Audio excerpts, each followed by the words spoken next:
Assembly session एक छोटा सा तो हमने 4 दिन का देख लिया था नमूना, उसके बाद अब बड़ा 3 मार्च से शुरू हो रहा है, एज पे है, तो तैयारी पूरी है बीजेपी की? देखिए, तैयारी तो हमेशा रहती है। बीजेपी तो 24/7 साल के 365 दिन जो है वो काम करती रहती है जी। कितना फर्क देख रहे हैं आप आज के उमर अब्दुल्ला और उस समय के Omar Abdullah?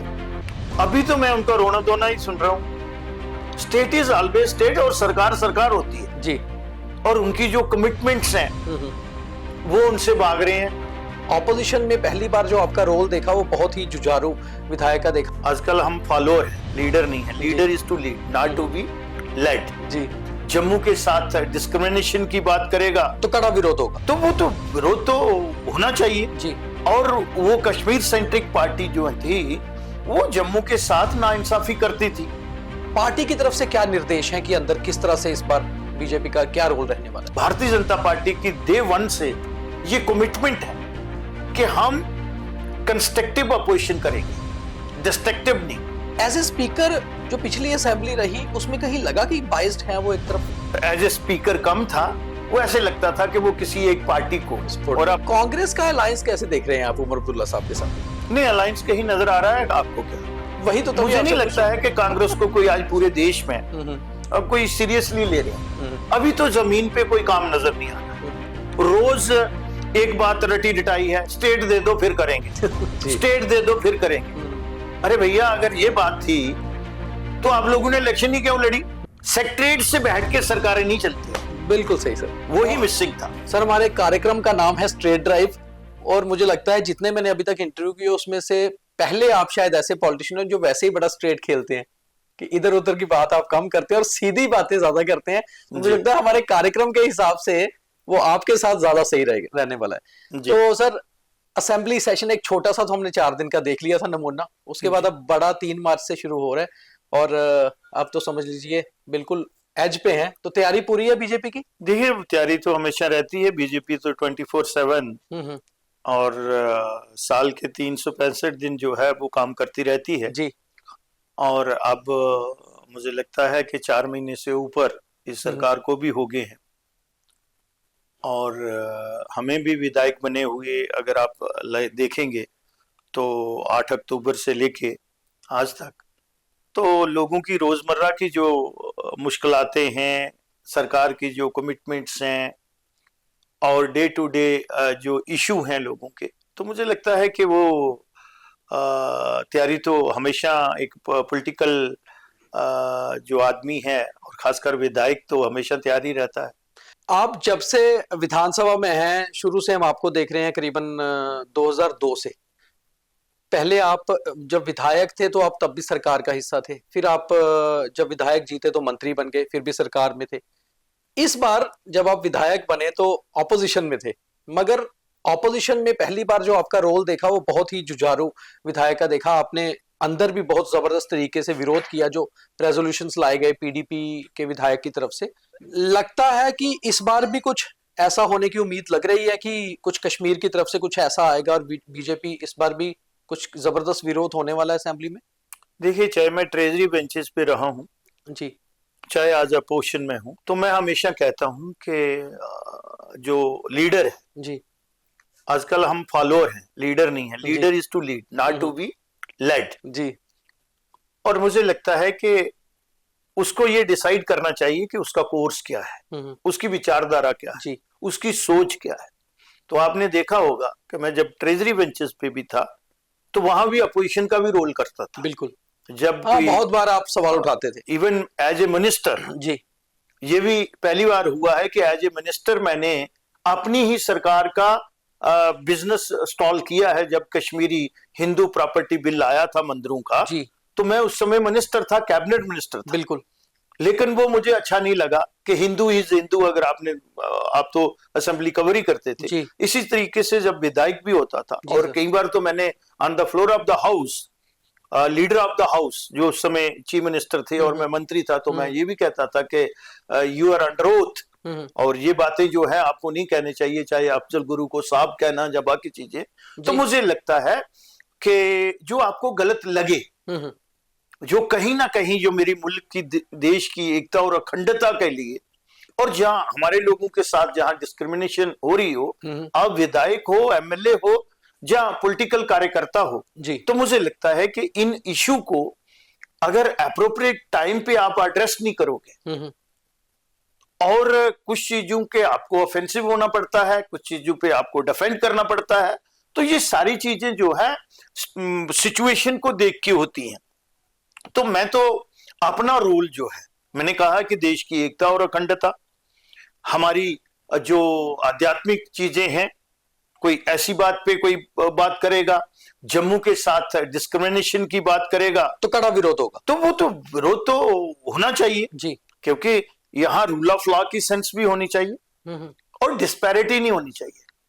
We are also bona fide resident of Jammu and Kashmir state, और ये बात रहा है जितनी भी सक्सेसिव गवर्नमेंट्स रही हैं, और वो कश्मीर सेंट्रिक पार्टी जो थी वो जम्मू के साथ नाइंसाफी करती थी, और मैं कांग्रेस में रह के भी उस चीज को बिल्कुल on the floor of the house, in house, जहां बाहर पब्लिक डोमेन में इन चीजों को तो मैं डिस्कस करता था। शर्मा साहब, असेंबली शुरू हो रही है और आप बीजेपी के जितने भी अभी 28 विधायक हैं उनमें से बहुत कम हैं जो जिनको असेंबली का बहुत ज्यादा एक्सपीरियंस है, आप उनमें से एक हैं।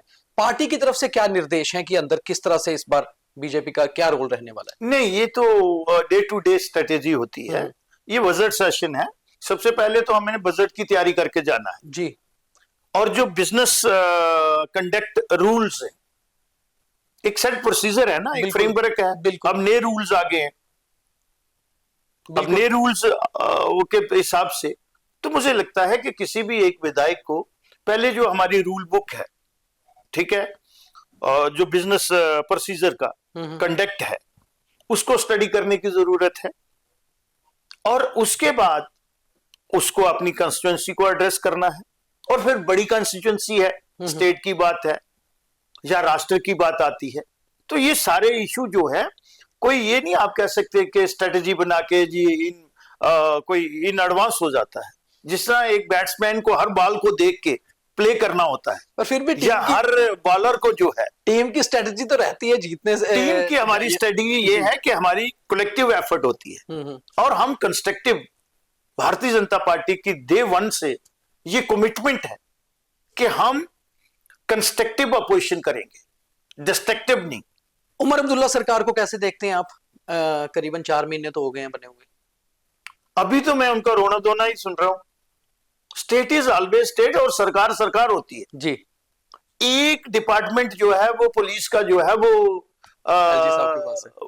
एलजी साहब हो या होम मिनिस्ट्री की हो, होम मिनिस्ट्री है, बाकी सरकार तो उनकी है, और उनकी जो कमिटमेंट्स हैं वो उनसे भाग रहे हैं, पीछा छुड़ा रहे हैं। वो कभी कहते हैं ये डोमेन नहीं, जब तक स्टेट नहीं आएगी। भाई, तो आपको तो पता था कि स्टेट आने में टाइम लगेगा, और आप भी अगर उस तरीके से बिहेव करेंगे तो आपने सरकार जो आप लोगों का माइंडसेट है उससे आप बाहर नहीं आते। आप कभी सेल्फ रूल की बात करते हो, कभी ऑटोनॉमी की बात करते हो, कभी एक्सेशन और मर्जर को आप लोग करते थे, और जो अच्छे प्रोविजन भी होते थे, यहाँ अपने वेस्ट पाकिस्तान रिफ्यूजियों को, वाल्मीकि को, वुमेन के साथ जहां आपने डिस्पैरिटी की। बहुत नजदीकी से शर्मा साहब उमर अब्दुल्ला साहब के साथ काम किया है। पिछली बार वो सीएम थे, आप कैबिनेट मिनिस्टर थे, और बहुत क्लोज भी आप उनके रहे हैं। कितना फर्क देख रहे हैं आप आज के उमर अब्दुल्ला और उस समय के उमर अब्दुल्ला में? देखिए, कोई भी पॉलिटिशियन जो है, अब वो 10 साल अपोजिशन में और बाहर से राजनीति करके आए हैं। पहले जो उनका पीरियड रहा है वो उन्होंने पावर के साथ आए। मैं एज ए इंडिविजुअल जी उनके काम को मैं सराहना करता हूं, अप्रिशिएट करता हूं। मैं 6 साल उनके साथ मंत्री रहा हूं, और वो उनका काम करने का तरीका, is a very sharp man, उस तरीके से मैं बात करूंगा जी। लेकिन उनकी मुश्किलातें हैं, उनके साथ नए लोग भी हैं और एक ओल्ड लॉट है उनका। बिल्कुल, वो लोगों की एक माइंडसेट है, वो उससे बाहर, जब हम सरकार में भी थे जी, और उमर अब्दुल्ला साहब कुछ फैसले लेना चाहते थे, लेकिन वो जो उनके ओल्ड गॉड थे, वो कहीं ना कहीं इनमें, चाहे वो पंचायती राज पीआरआईज की मैंने बात की है, 73, 74 अमेंडमेंट की बात हो, वो हमें पता है कि 2014 में उसको हमने किस तरह से हैंडल किया था जी। और बहुत से इश्यू ऐसे आते थे, वो उससे एक कदम आगे जाने को तैयार नहीं थे। बातचीत हुई है जब से मुख्यमंत्री बने हैं दोबारा उमर अब्दुल्ला? हाँ, 2-3 बार। अभी अगले दिन उन्होंने बजट प्री बजट जो हमारी लेजिस्लेचर की जम्मू की मीटिंग थी उसमें बातचीत हुई, इशू हमने वहां फ्लैग अप की और मैंने ये भी कहा कि हाउस की जो सेंटिटी है, हालांकि उसके कस्टोडियन तो स्पीकर साहब है, बट ही चीफ मिनिस्टर जी। तो मैंने कहा कहीं ना हाउस कहीं के लीडर तो हैं, हाउस के लीडर हैं और कहीं भी हाउस की जो सेंटिटी है, अथॉरिटी है, उसके साथ कहीं से भी छेड़छाड़ नहीं होनी चाहिए, चाहे नौकरशाहों की तरफ से या सरकार की तरफ से या मंत्रियों की तरफ से। लेजिस्लेचर जो है उससे बड़ी अपेक्स बॉडी नहीं है कोई। कभी ऐसा तो नहीं हुआ कि उमर अब्दुल्ला साहब ने आपको बोला हो कि थोड़ा सा नरम हाथ रखिए, ज्यादा मेरा विरोध ना करिए, कुछ ऐसा? नहीं, अभी ऐसी बात ही नहीं, ऐसी बात ही नहीं हुई। स्पीकर साहब जो है ये भी आपके कलीग रहे हैं पिछली सरकार में। As a speaker Abdul Rahim Rathore is a veteran player, मतलब बहुत लंबे समय से असेंबली में है, मगर जो पिछली असेंबली रही उसमें कहीं लगा कि बाइस्ड है वो एक तरफ? आप लोगों ने सारा कुछ देखा है, रहे हैं बहुत ही वेटरन लीडर हैं और 7 बार के लेजिस्लेचर हैं और बहुत ही अनुभवी भी हैं। I have an great regard for that gentleman जी। बट उनका मुझे अफसोस भी ये हुआ, मैं अप्रिशिएट भी करता हूं, मेरे बहुत अच्छे उस तरह से उनके टर्म्स भी हैं, उस तरीके से होने भी चाहिए, लेकिन उनका जो पिछली बार का कंडक्ट वो मुझे लगता है कि एज ए स्पीकर कम था। वो ऐसे लगता था कि वो किसी एक पार्टी को और अपनी पार्टी को जो है, और वो जो आप आज बोलते हैं बार बार, मैं उसको रिकॉर्ड स्टेट करूंगा कि रेजुलेशन लाया, वो रेजुलेशन नहीं था, वो पीस ऑफ पेपर। वो पीस ऑफ पेपर था, उस पे लिख वो के कहीं ना कहीं उन्होंने स्कोर सेटल करना था पीडीपी के साथ जी। पहले दिन वो एक कागज लेके आए, फिर वो आ गए, दूसरे दिन ले गए, और मुझे लगता है कि ये स्क्रिप्ट जो थी उस समय के लगता था कि उसमें जो हमारे ऑनरेबल स्पीकर थे वो भी पार्टी। कांग्रेस, आप कांग्रेस में भी रहे, आप कांग्रेस का अलायंस कैसे देख रहे हैं आप उमर अब्दुल्ला साहब के साथ? क्या लगता है आपको कि कोई अलायंस मतलब जैसे पहले अलायंस था पिछली बार 2009 से 14 तक, वैसा अलायंस है या इस बार कुछ मजबूरियों वाला ही अलायंस है? नहीं, अलायंस कहीं नजर आ रहा है आपको क्या? वही तो मुझे नहीं लगता है कि कांग्रेस को कोई आज पूरे देश में अब कोई सीरियसली ले रहे हैं। जितनी भी स्टेट्स हैं आप देख लो, किसी ने लिया इंडिया ब्लॉक कहीं है क्या जी? कहाँ है? और यहाँ भी कहाँ है? यहाँ भी कहीं नहीं है। गलती कर दी उमर अब्दुल्ला साहब ने कि कांग्रेस के साथ अलायंस गवर्नमेंट बनाकर। नहीं, ये उनका अपना मसला है। तो मुझे लगता है कि सब लोग, ये लोग जो है इस समय आदरणीय नरेंद्र मोदी जी ने पॉलिटिकल नरेटिव जो है वो सेट कर दिया, वो सेट कर दिया और चेंज कर दिया है। अब ये लोग जो है, चाहे रीजनल पार्टीज है चाहे कांग्रेस नेशनल पार्टी है, ये जो एक एरिया को इंपीचमेंट इनकी अप्रोच रही है। शर्मा साहब, जिस कांग्रेस में आप थे और जो आज की कांग्रेस है उसमें कितना फर्क है? उस समय भी कांग्रेस में तब्दीली थी, तभी मुझे सफोकेशन होती थी जी। अगर आप देखेंगे 2014 की जब जनरल इलेक्शन की, आपने उससे पहले ही बात रखी थी उनकी, तो मैं तो हमेशा उनको कहता था कि आप एक सेगमेंट को और इग्नोर उनको भी किया हुआ है, किया मुसलमानों का भी कुछ नहीं जी, ठीक है ना? तो आप 17% या 15% को लेके और डेमोक्रेटिक कंट्री और उधर से सेकुलर वर्ड का इस्तेमाल करते हो बिल्कुल, और अप्रोच आपकी पर्टिकुलर कम्युनिटी के लिए है। तो 78% जो दूसरे लोग हैं वो कैसे, और भारत का जो नक्शा है, जो पहचान है जी, जो सनातन की अप्रोच है, वासुदेव कुटुंबकम की हम बात करते हैं, तो वो कहीं ना कहीं कांग्रेस जो थी वो अपने जो मदन मोहन मालवीय की जी, लोकपति त्रिपाठी की, और जिस कांग्रेस में सुभाष चंद्र बोस जी, जब महात्मा गांधी जी रहे हैं, उस विचारधारा के लोग थोड़े रहे, वो सोच ही नहीं रही।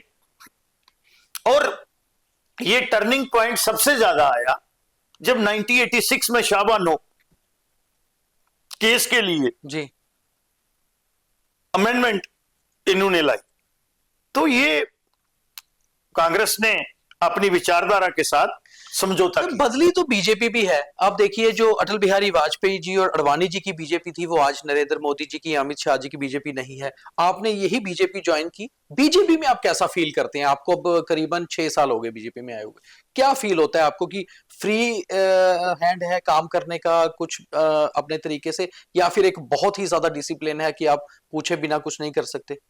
नहीं, यहाँ फ्रीडम है और कथनी और करनी में फर्क नहीं। अच्छा, डे वन से अगर आप देखेंगे जो एजेंडा सेट किया है भारतीय जनता पार्टी ने, जी। चाहे वो राम मंदिर था, 370 थी, ट्रिपल तलाक हो, अब वन नेशन वन, वो अगर आप 1952 वाली जनरल इलेक्शन देखोगे जी, तो उस समय भी था। तो आपने एजेंडे पर चले, चाहे नेता बदलते, चाहे कुछ भी हुआ, राम मंदिर का था, बिल्कुल, वो उन्होंने कभी नहीं बदला। और आप कैसे कह सकते हैं कि अडवाणी जी की और अटल जी की, राम मंदिर की मूवमेंट जो है वो अडवाणी जी ने चलाई थी। एक सॉफ्ट बीजेपी मानी जाती थी, जिनको बाकी लोगों को लेकर साथ चलने वाली। सॉफ्ट मोदी जी भी बहुत ज्यादा है जी, सबका साथ सबका विकास, जो वेलफेयर स्कीम्स आ रही हैं, मुझे लगता है सबसे ज्यादा बेनिफिट उसका मुस्लिम को हो रहा है। बिल्कुल, उनमें भी बहुत ज्यादा डिप्राइव्ड क्लास लोग हैं जी। ये इशू आउट ऑफ इशू हम बनाते थे। भारतीय जनता पार्टी अब डेवलपमेंट की एक सोच लेके चल रही है। आपकी बात बिल्कुल ठीक है। जैसे आयुष्मान कार्ड आया तो मुझे लगता है जम्मू कश्मीर के लोगों को सबसे ज्यादा फायदा हुआ, क्योंकि यहाँ पर हर एक को मिला, यहाँ पर कोई बीपीएल वालों को नहीं मिला, और बाकी स्कीम्स का भी फायदा हुआ। फिर क्या कारण रहे कि बीजेपी का जो मुस्लिम फ्रेटर्निटी थी वो क्यों नहीं, मतलब कश्मीर की मुस्लिम फ्रेटर्निटी बीजेपी की तरफ क्यों नहीं जा पाई, वहां क्यों नहीं सीटें आ पाई? समय लगता है। मुझे ये बताइए 1977 की इलेक्शन के बाद जब कांग्रेस की तरफ नहीं वो आए जी, वो एक उन्होंने दीवार खड़ी की थी, वो माइंडसेट है एक, और वो ज्यादा लोग नहीं थे लेकिन वो ट्रेंड सेटर थे। ये अनसर्टेनिटी भी वही लाते थे, मिलिटेंसी भी उन्हीं की देन है, और जो यहां पे ग्रास रूट लेवल तक डेमोक्रेसी प्रमोट नहीं होने दी, ये तमाम बातें जो है वो उन लोगों की है। आपने जब मंत्री भी थे या कांग्रेस में थे, आप जम्मू के लिए हमेशा वोकल रहे हैं, आपने जम्मू की हमेशा बात की है, और जम्मू के मतलब प्रखर लीडर आप रहे हैं। आपको लगता है कि जम्मू को अलग यूटी बनाते अगर तो ज्यादा बेनिफिट होता, और जम्मू के लोगों के लिए जो हम डिस्क्रिमिनेशन की बात करते हैं वो दूर होती है? आपने एक बार बयान भी दिया था बनी में कि अगर ऐसा है तो फिर जम्मू को अलग स्टेट कर दो और कश्मीर को अलग कर दो। तो बोला था मैंने। तो आपको लगता है उसमें वो गलत होना क्या चाहिए था? वो होना चाहिए था? वो गलत क्या बोला था? नहीं, आपने सही बोला था, पर वो होना चाहिए था। देखिए बात यह है कि उससे बड़ा कंटूर बन गया, उससे बड़ा कैनवास है अब लद्दाख। जम्मू आज भी डिस्क्रिमिनेशन झेलता है, मुझे लगता है अब ऐसा नहीं है। आपको लगता है जम्मू अब नहीं डिस्क्रिमिनेशन हो रहा जम्मू के साथ? अब नहीं हो रहा। मगर जैसे अभी की सरकार की अगर हम बात करें तो पूरी ऑपोजिशन तो जम्मू से है, सरकार के मैक्सिमम लीडर्स जो है एमएलए जीते हुए, अगर हम आज की प्रेजेंट गवर्नमेंट की बात करें कश्मीर से हैं, तो कहीं ना कहीं तो एक कश्मीर की तरफ रहेगा ना। तो लेजिस्लेचर है ना, तो अब तो ट्रांसपेरेंसी है, अकाउंटेबिलिटी है। पहले पूछते कहां थे वो? मैंने कहा है कि जिस कांग्रेस की आप बात कर रहे हैं जी, अगर उनके एक बार 1983 की इलेक्शन आप देखोगे तो उस समय 32 सीटें थी जम्मू रीजन में। बिल्कुल थी। 32 में से 23 सीटें जी, कांग्रेस को मिली थी। बिल्कुल। और जब सीएलपी लीडर बनाना पड़ा तो वो कश्मीर के जहां से 2 सीटें मिली थी। और कौन लोग थे उस समय लीडर? पंडित त्रिलोचन दत्त जी, मंगतराम शर्मा, मास्टर बेलीराम, चौधरी मोहम्मद असलम, जो कभी हारे नहीं। हाँ, दिग्गज नेता थे सभी। लेकिन ये एक माइंडसेट था उनका। मेरी लड़ाई क्या थी कि वो ये सोचते थे कि हम जम्मू वाले जो है वो बंधुआ मजदूर है, कि प्रेसिडेंट कभी जम्मू का नहीं आया, प्रेसिडेंट कभी नहीं आया, सीटें यहां से देते हैं, आज भी वही है। तो बात यह है कि उनकी कथनी और है, करनी और है। जो 3 मंत्री जम्मू के उन्होंने बनाए, जिसमें एक सतीश शर्मा भी हैं, कैसा देखते हैं आप काम उसको, अगर थोड़ा सा पर्सनल से हटके बात करें एज ए लेजिस्लेचर? देखिए अभी काम तो आंकलन होगा, बजट सेशन है जी, आप लोग भी चश्मदीद गवाह होंगे। अभी तो जमीन पे कोई काम नजर नहीं आ रहा है। रोज एक बात रटी रटाई है, स्टेट दे दो फिर करेंगे, स्टेट दे दो फिर करेंगे। अरे भैया अगर ये बात थी तो आप लोगों ने इलेक्शन ही क्यों लड़ी? यूटी में इलेक्शन लड़ते हो, फिर ओथ लेते हो, मंत्री बनते हो, चीफ मिनिस्टर बनते हो, तो आप स्टेट स्टेट स्टेट मिलेगी स्टेट, बट आप स्टेट तो हैं। बिल्कुल। अगर करो, कौन रोक रहा है? आप करो कुछ जो लोगों के साथ कमिटमेंट है। तो ये मुझे लगता है कि अच्छा सेशन होगा, बातें बहुत बाहर आएंगी। जो कमिटमेंट है, जो मैनिफेस्टो है नेशनल कॉन्फ्रेंस का, तो उस पे कितनी बातें हुई कितना हैं। कुछ हुआ कितना नहीं हुआ, पूरी ठीक है बात ना, होगी। नया साल भी चला गया, सरकार भी चलेगी, 100 दिन भी हो गया, अब 150 दिन हो जाएगा उस दिन। अच्छा सर, एक पर्सनल सा थोड़ा सा सवाल है कि सतीश जी आपके नेफ्यू भी हैं, अभी मंत्री हैं, 3 विभाग हैं, कभी सलाह लेने आते हैं, कभी पूछते हैं कुछ फोन करके कि ऐसा किया नहीं, जाए? ऐसी बात कभी नहीं, मतलब प्रोफेशनली नहीं है, ऐसी बात नहीं। ऐसे ऐसे मुलाकात होती है? फैमिली रिलेशन है, और अब उसका बाप नहीं है तो मैं उसका चाचा बिल्कुल लगता हूँ। बिल्कुल। वो एक, मैं 3 चीजें मिक्स नहीं करता हूँ, अच्छा। Personal relation, politics and business, जी। और मैं बड़ा सुखी रहता हूं इन चीजों में।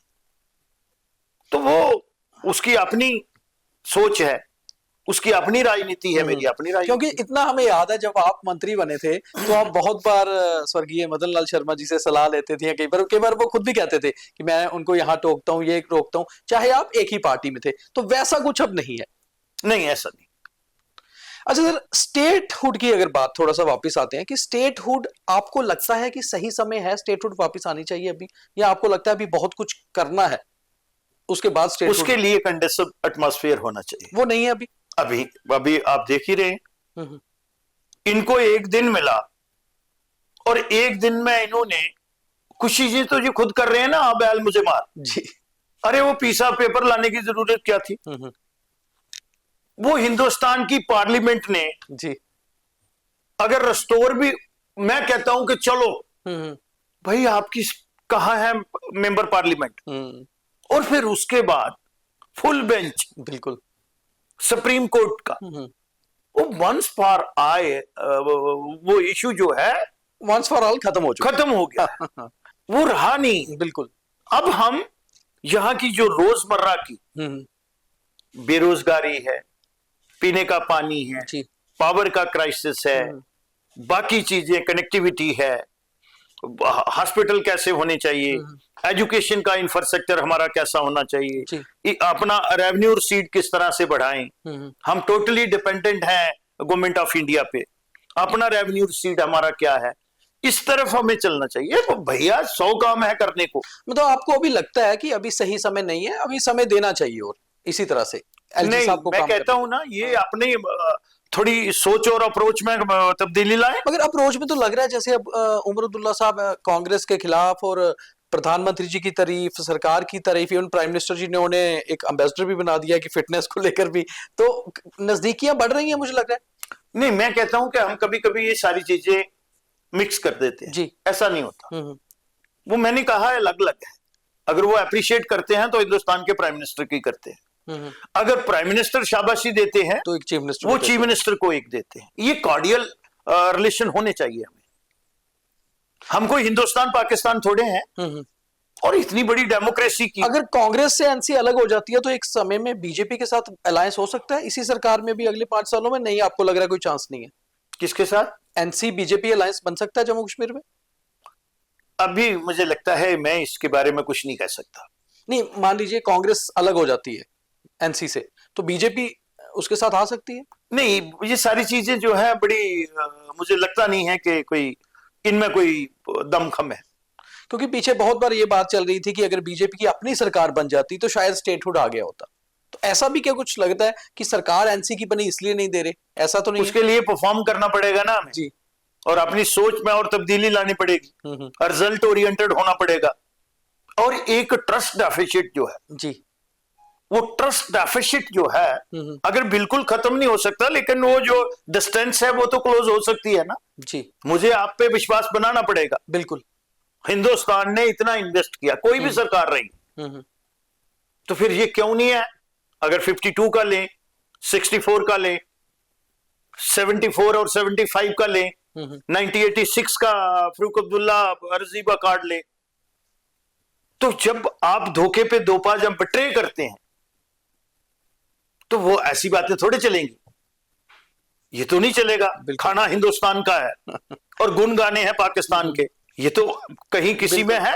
डज नॉट मीन डेमोक्रेसी का गलत फायदा नहीं ना उठाना चाहिए। और नुकसान हमने अपनी स्टेट का और अपनी आने वाली नस्लों का किया। थोड़े दिन पहले सर बीजेपी के आपके स्टेट प्रेसिडेंट सत शर्मा, उनका एक बयान आया था और प्रेस कॉन्फ्रेंस की उन्होंने कि 1994 का रेजोल्यूशन है पार्लियामेंट का कि PoK is an integral part of India और हम उसको वापस लेंगे, वापस मुहिम शुरू हो रही है, क्या कुछ प्लान लग रहा है कि पीओके भी वापस आ जाएगा बहुत जल्दी और कहीं ना कहीं कुछ ऐसा सरकार कोई बड़ा फैसला लेने जा रही है मोदी गवर्नमेंट? आप पाकिस्तान के हालात देखिएगा जी। और पीओके में आप जो देख रहे हैं वहां के हालात देखिएगा। बिल्कुल।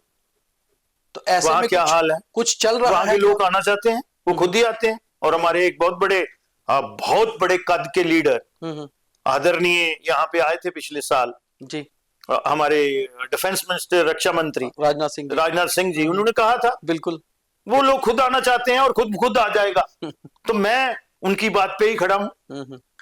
सर एक और थोड़ा सा पर्सनल सा सवाल है, आपके बहुत अच्छे परम मित्र भी रहे हैं, आपके साथ बहुत लंबे समय में सियासत में भी रहे थे, चाहे दूसरी पार्टी में थे फिर बीजेपी में साथ आए, देवेंद्र सिंह राणा जी इस दुनिया से चले गए, इलेक्शन साथ में लड़ी मगर बाद में, कभी मिस करते हैं उनको? बहुत, अपनी पर्सनल लाइफ में भी बहुत मिस करता हूं और पॉलिटिकल भी, चाहे हम अलग अलग पार्टीज में थे, मेरी पार्टी अलग थी उसकी अलग थी, लेकिन बड़ी क्लोज कोऑर्डिनेशन से जब हमने नेशनल कॉन्फ्रेंस और कांग्रेस की सरकार थी और बहुत मुश्किल वक्त में हम काम करते थे, तो उसमें जो कैपेसिटी थी, उसमें जो अपनापन था, जो उसका पीआर था और खुश मिजाज आदमी और हंसते हंसते बहुत कुछ कह भी जाता था और फील भी नहीं होता था, तो ऐसे दोस्त बहुत कम मिलते हैं जी। पॉलिटिकल चाहे कुछ भी बात हो, तो अब जब वो आए तो 3 साल 3.25 साल उनके साथ जहां, तो मैं ये कहता हूं कि मेरा वो जाती नुकसान भी है